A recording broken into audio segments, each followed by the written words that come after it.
¿Qué tal? Muy buenas tardes con todos. Bienvenidos a 24 horas. El presidente Lenín Moreno mantiene desde esta mañana una reunión con el Consejo de Seguridad Pública y Estatal en Quito. Liz, qué gusto tenerte de regreso. ¿Cómo estás? Muy bien, Gisela. ¿Qué tal, amigos? El gusto es mío de compartir con ustedes. Buenas tardes. Empezamos con este tema en directo desde la Presidencia de la República. Freddy Paredes está allí y nos cuenta. Hola, Freddy, buenas tardes. Cuéntanos qué temas se tratan en esta reunión. Hola, ¿qué tal, Gisela? Amigos televidentes, muy buenas tardes. No ha habido información oficial que confirme el tema que se trata en este Consejo de Seguridad Pública del Estado. Dicho sea de paso, esta organización del Estado se reúne luego de varios años. El último COSEPE, Consejo de Seguridad Pública del Estado, que tenemos conocimiento público, se produjo en 2011 para desclasificar documentos relacionados con el 30S. Esta vez presumimos que el tema principal del Consejo de Seguridad es, sin lugar a dudas, el atentado que hace 4 días se produjo en el Cantón San Lorenzo de la provincia de Esmeraldas. Esto ha convocado la presencia de los principales de cada uno de los poderes del Estado. El fiscal general.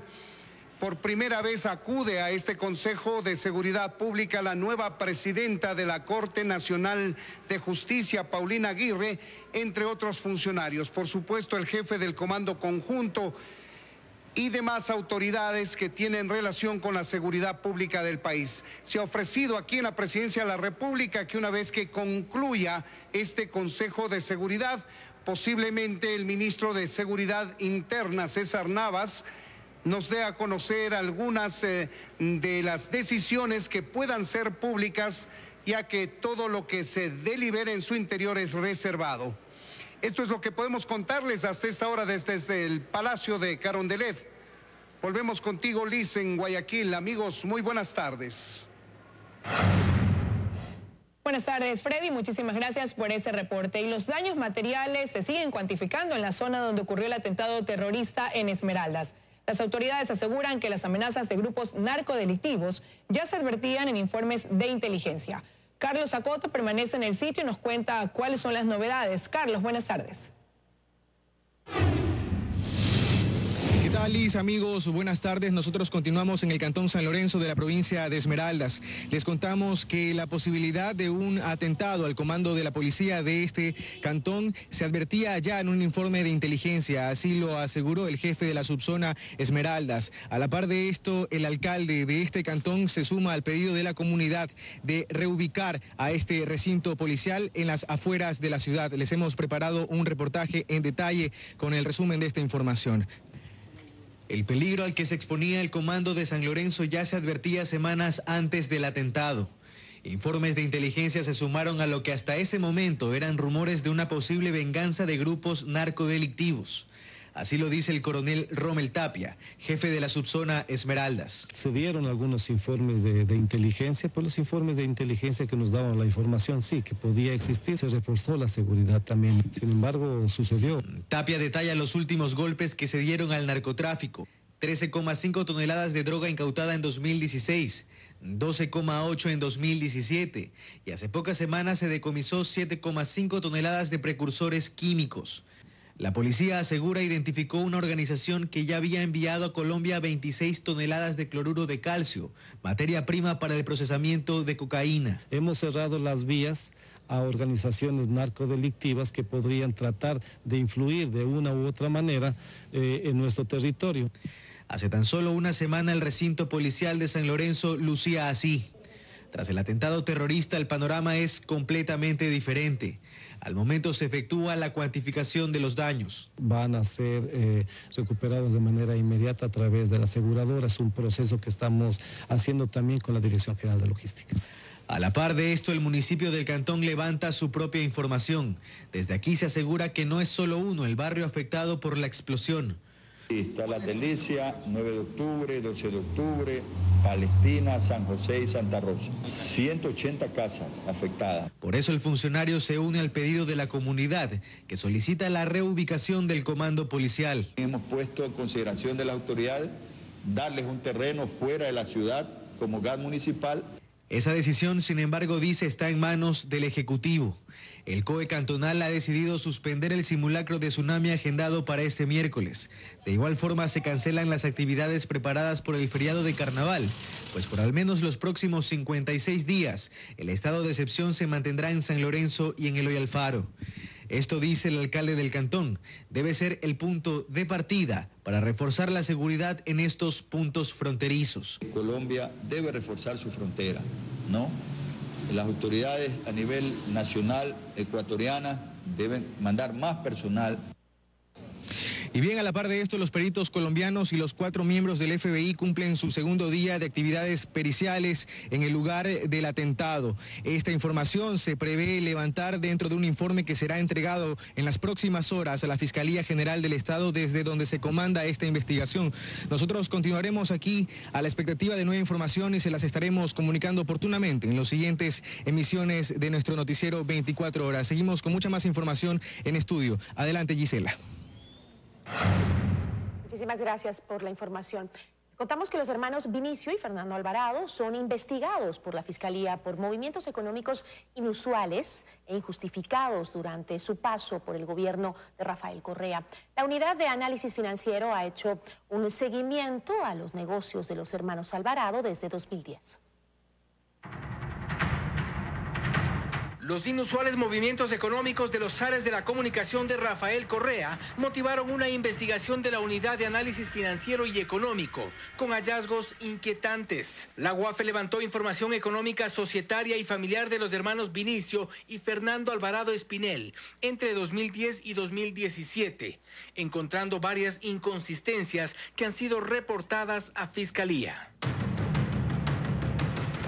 Se realizó, por ejemplo, un cruce de información entre la Unidad de Análisis Financiero, la Dirección Nacional de Registro de Datos Públicos, el Servicio de Rentas Internas, la Superintendencia de Compañías. Vinicio Alvarado Espinel es accionista y fundador de Creacional, una agencia de publicidad que hasta el 2006 era una empresa familiar con modestos ingresos. Alvarado no perdió tiempo. 10 días después de haber asumido sus funciones como secretario general de la administración, en enero del 2007, registró, según la UAFE, un aumento de capital de $28,000 a su empresa. A 2017, Creacional de Vinicio Alvarado registra ingresos superiores a los $155 millones en el sistema financiero nacional, según la UAFE. 2010, 2011 y 2012 fueron buenos años para esta empresa, pero duplicó sus ingresos a $20 millones en 2013, 23 millones en 2014 y similares ingresos para 2015, 2016 y 2017. Creacional de Vinicio Alvarado, cerebro de la estrategia comunicacional de Rafael Correa, también ha sido beneficiaria de importantes transferencias por parte de los medios públicos.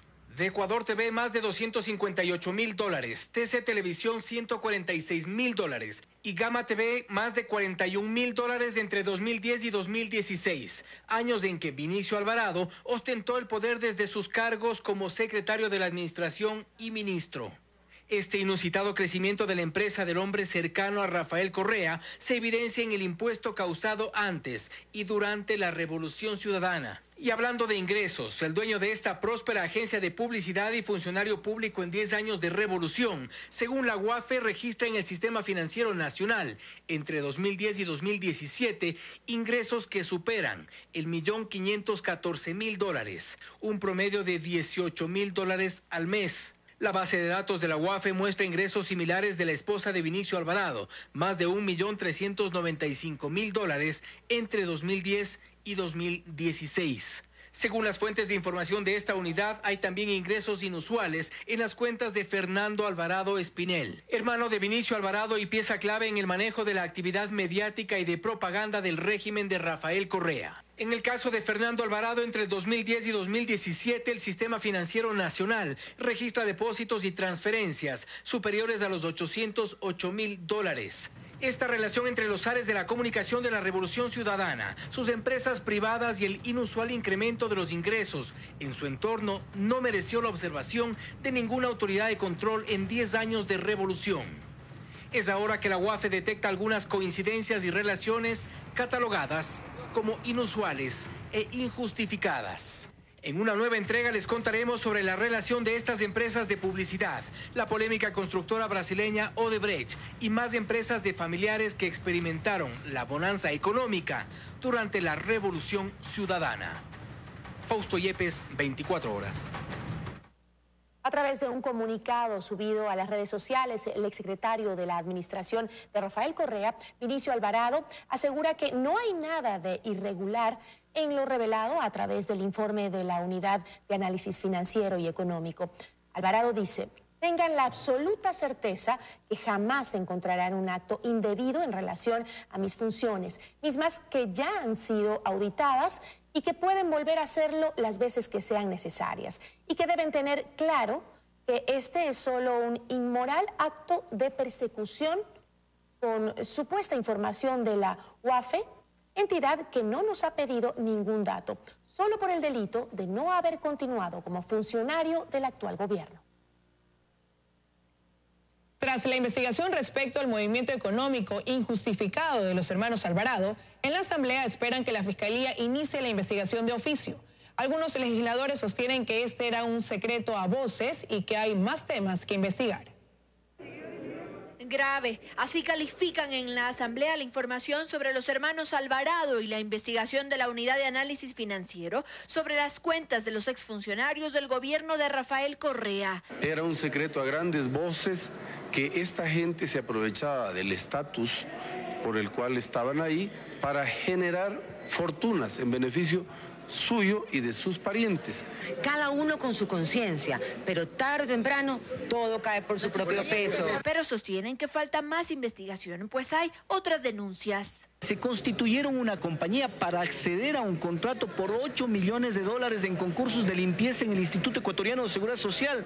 Es decir, fueron uno de los grupos privilegiados durante el gobierno de la Revolución Ciudadana. Por eso insisten en que la Fiscalía inicie una investigación de oficio. De inmediato, antes de que se vayan, como ya vimos el caso del señor Solís, que ya no está en el Ecuador. Necesariamente el fiscal general tiene que tomar esas medidas. Si es que la Fiscalía considera, en base a las denuncias públicas que se han hecho, y ellos revisan, comprueban de que son documentación pertinente y que merece la investigación, obviamente tendrían que hacerlo. La misma Contraloría también. Esperan que a la Asamblea también puedan dar explicaciones, aunque creen que existirá un bloqueo por parte de los oficialistas. Hasta ahora existe la figura de que no puedan proveer información en el plano de la fiscalización a la que tenemos derecho los asambleístas. Eso, por ejemplo, el señor presidente tiene que eliminarlo y ya. Habría que esperar si es que a la Asamblea Nacional le llega algún tipo de denuncia, ya formal por escrito, sino más adelante, pasado este fin de semana que hay una consulta, se podría revisar en la comisión, en el pleno, cuál podría ser el procedimiento. Mientras tanto, la oposición dice que irá la siguiente semana a la Fiscalía para exigir investiguen a los hermanos Alvarado. En Quito, Andrea Samaniego, 24 horas. Despierta reacciones el contrato de compra y venta de la casa del expresidente Rafael Correa a un costo de menos de $3.000, pese a que el municipio de Quito actualmente la evalúa en $400.000. La vivienda fue adquirida bajo una hipoteca abierta en 2005. Esta es la casa que, según el expresidente Rafael Correa, le costó $2.730. Así da fe el documento notarizado en el 2005. Una vivienda de 2 plantas ubicada en el norte de Quito, con un precio menor a $3.000. Esta casa, ubicada en una zona popular de Guayaquil por aquellos años, recuerda su dueña, le costó más que eso. Sí, pero era solo solar. O sea, estamos hablando de solo solar y era loma, así como está aquí al lado. El documento de compra y venta de la casa de Correa da fe que su caso fue distinto. Dijo pagar los $2.730 por el lote, por la casa con jardín, patio, estacionamiento y bodega. Incluso las casas que el propio Correa ofrecía cuando era presidente dentro de su plan habitacional Sociovivienda costaban más del doble de lo que él declaró por la suya. Yo creo que eso tendría que explicarlo el economista Correa. Ojalá no salga por la tangente, es decir, cuánto él pagó y tiene que evidenciar cómo pagó. Rafael Correa compró su vivienda en noviembre del 2005 cuando dejó de ser ministro de Finanzas y se impulsaba como candidato presidencial.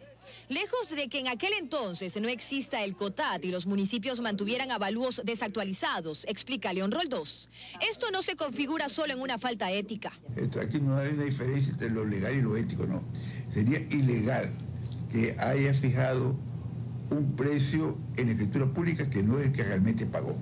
En el mismo documento notarizado consta que existe una hipoteca abierta con un banco. Uno de los elementos de información para una investigación seria sería pedir la constancia del banco en cuanto evaluó el banco esa casa y cuánto fue el crédito que por esa casa le dio.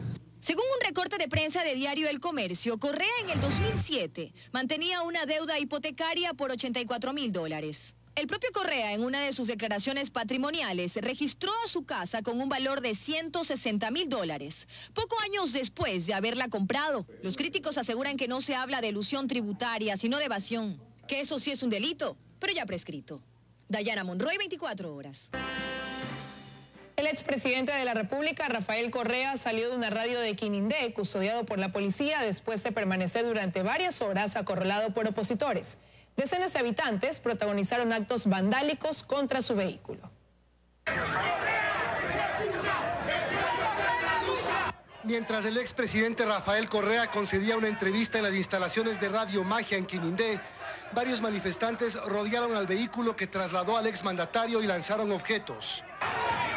Pintaron los autos de la caravana y gritaron consignas contra Correa. La policía intentaba controlar a los manifestantes que siguieron con su actitud por varias horas. Mientras tanto, el expresidente permanecía en el edificio de la radio sin poder salir. Afuera seguían los gritos y el lanzamiento de objetos. El vehículo de Correa quedó bañado con basura, huevos y pintura. Luego de 4 horas, la policía actuó con firmeza, lanzó gases lacrimógenos y despejó la vía. Con lo cual la caravana que movilizó al expresidente logró salir del lugar.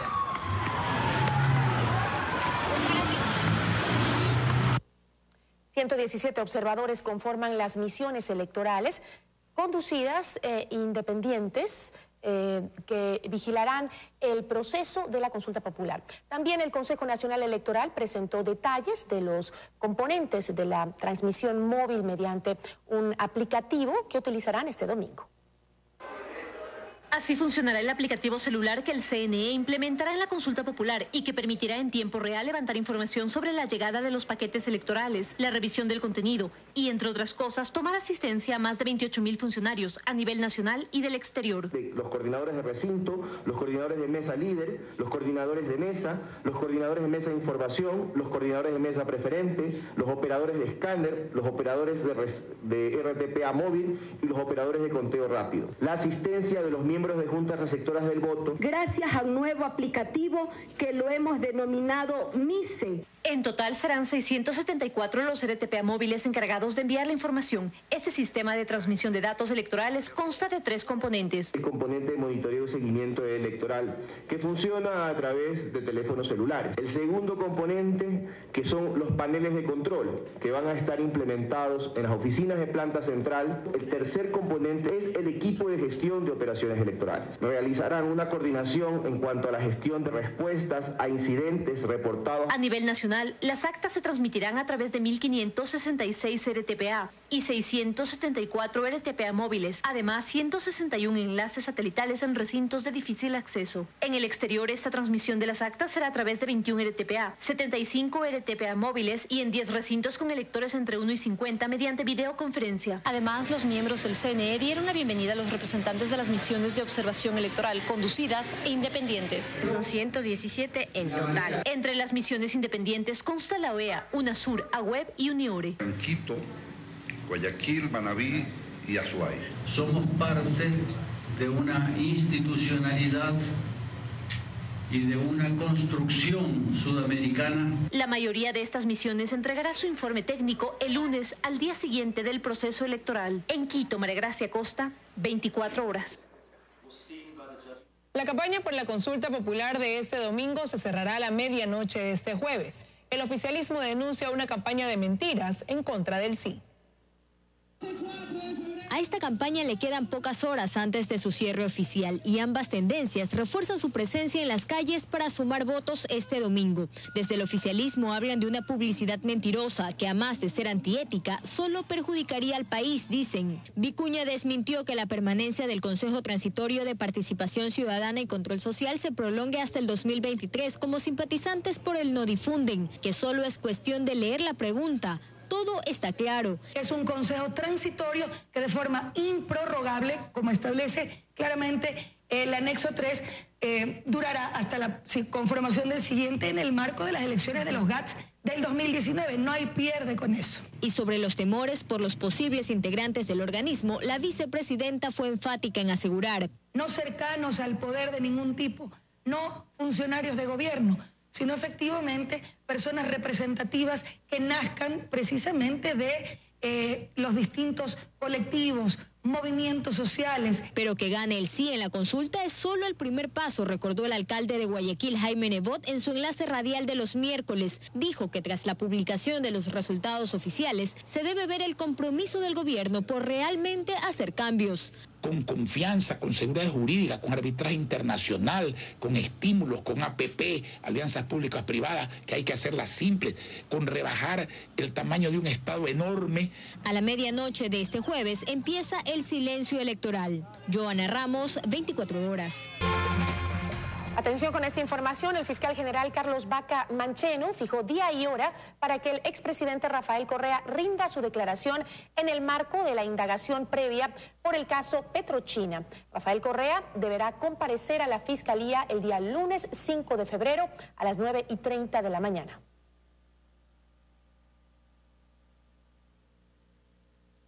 Autoridades de salud realizaron un recorrido por 3 establecimientos médicos de Quito para constatar las brigadas de vacunación que se desarrollan en el país. Según el Ministerio de Salud, los 43 fallecidos representan un 6% de letalidad. Con este acto fueron inauguradas las áreas repotenciadas del Centro de Salud Bartolomé de las Casas, uno de los sitios que recorrieron autoridades del Ministerio de Salud para evidenciar la campaña de vacunación que impulsa el gobierno. Según esta cartera del Estado, hasta el momento se han vacunado 1.200.000 personas. En Pichincha se han suministrado 360.000 dosis. Espero que responda bien la vacuna. Pinchacito ligero nada más. Que se vacunar porque después mañana más tarde se está muriendo la gente y yo no me voy a morirme, pues, hermano. Durante su trayecto por estos establecimientos médicos, la ministra de Salud, Verónica Espinosa, manifestó que los 43 fallecidos por influenza en el país representan un 4% menos en el índice de letalidad registrado en años anteriores. La letalidad que tenemos al momento es del 6%. Eso es bastante inferior que en los años anteriores, en donde la letalidad ha sido entre el 9 y el 10%. Las personas que se han complicado, que están ahora en terapia intensiva, son precisamente quienes tenían comorbilidades, quienes tenían factores de riesgo y lastimosamente no se vacunaron. Por lo que el ministerio invierte cada año más de $60 millones para implementar campañas de vacunación en el país. Que informan los propios médicos que están recibiendo los pacientes de emergencia, ven que está disminuyendo la afluencia y por lo tanto parecería que estamos decayendo ya en el pico. Eso son buenas noticias, pero no vamos a bajar la guardia. No obstante, la campaña para vacunar a los grupos de atención prioritaria contra la influenza se extenderá hasta el mes de abril. En Quito, Daniela Valencia, 24 horas. Asambleístas de CREO presentaron la solicitud de juicio político en contra del superintendente de comunicación Carlos Ochoa. El documento tuvo el respaldo de 50 asambleístas de oposición y 3 del movimiento Alianza País. El juicio se sigue por incumplimiento de funciones. Además, adjuntaron los procesos de sanciones contra medios de comunicación y el informe de la Contraloría sobre su cargo como director de noticias en Gama TV. Pedirán que el Consejo de Administración Legislativa sesione el viernes para que pueda calificar inmediatamente la solicitud. Entendemos que este es el momento de la devolución a los ecuatorianos de la libertad de expresión. Este proceso implica el poder poner frente al Ecuador al símbolo de la opresión de los últimos 10 años. Que el Consejo de Administración de la Legislatura cumpla exactamente con sus funciones, no ninguna más. Así es. De tal manera que simplemente verifiquen el cumplimiento de los requisitos e inmediatamente se dé paso a este llamado a juicio político.